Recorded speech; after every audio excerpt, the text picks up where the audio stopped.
Histoire de Jack paresseux. Il était une fois un garçon qui s'appelait Jack et qui vivait avec sa mère dans une propriété commune.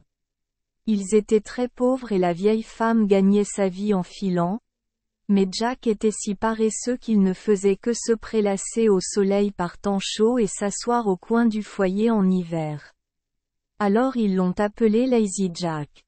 Sa mère ne parvint pas à lui faire quoi que ce soit pour elle et finit par lui dire, un lundi, que s'il ne commençait pas à travailler pour son porridge, elle le mettrait à la porte pour gagner sa vie comme il pourrait.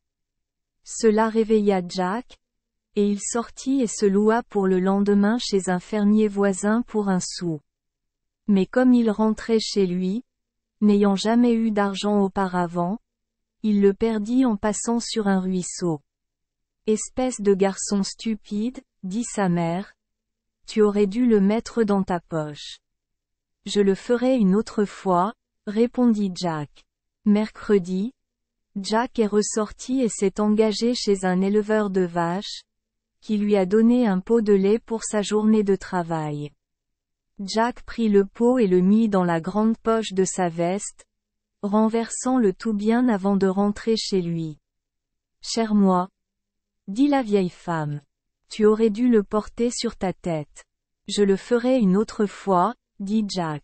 Ainsi, jeudi, Jack s'est à nouveau engagé chez un agriculteur, qui a accepté de lui offrir un fromage à la crème en échange de ses services.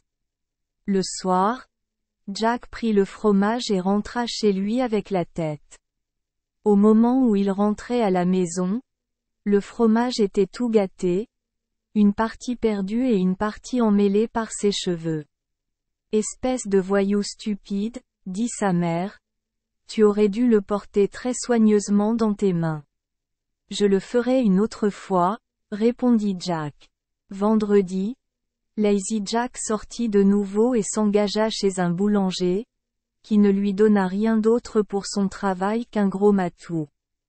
Jack a pris le chat et a commencé à le porter très soigneusement dans ses mains, mais en peu de temps, la chatte l'a tellement griffé qu'il a été obligé de le lâcher. Lorsqu'il rentra à la maison, sa mère lui dit, « Espèce d'idiot, tu aurais dû l'attacher avec une ficelle et le traîner après toi. » Je le ferai une autre fois, dit Jack. Ainsi, samedi, Jack s'est engagé chez un boucher, qui l'a récompensé par le beau cadeau d'une épaule de mouton.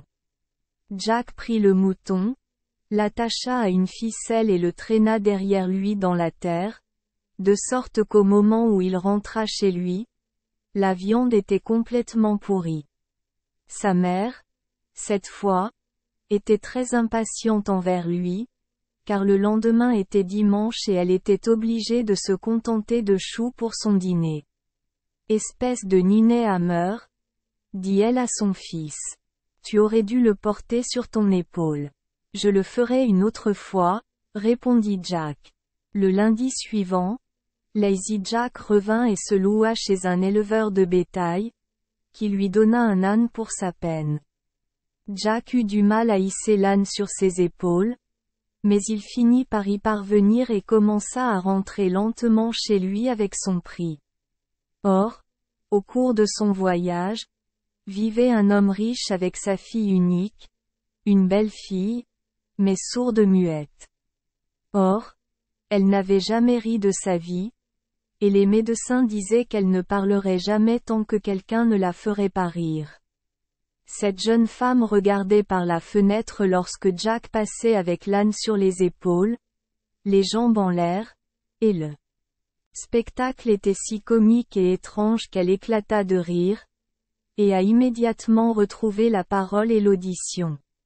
Son père était ravi et a tenu sa promesse en la mariant à Lazy Jack, qui est ainsi devenu un riche gentleman. Ils vivaient dans une grande maison et la mère de Jack vivait avec eux dans un grand bonheur jusqu'à sa mort. Merci les enfants des Esperluette Croisillon 39. Avoir écouté des contes de fées au jour Esperluette Croisillon 39. 8. Espérons que les histoires apporteront aux enfants des moments heureux et significatifs. Si vous aimez notre chaîne, veuillez appuyer sur le bouton « Esperluette Croisillon 39 » abonner, pour ne manquer aucune histoire intéressante. Je vous souhaite une bonne nuit de sommeil et de beaux rêves. Rendez-vous dans la prochaine histoire.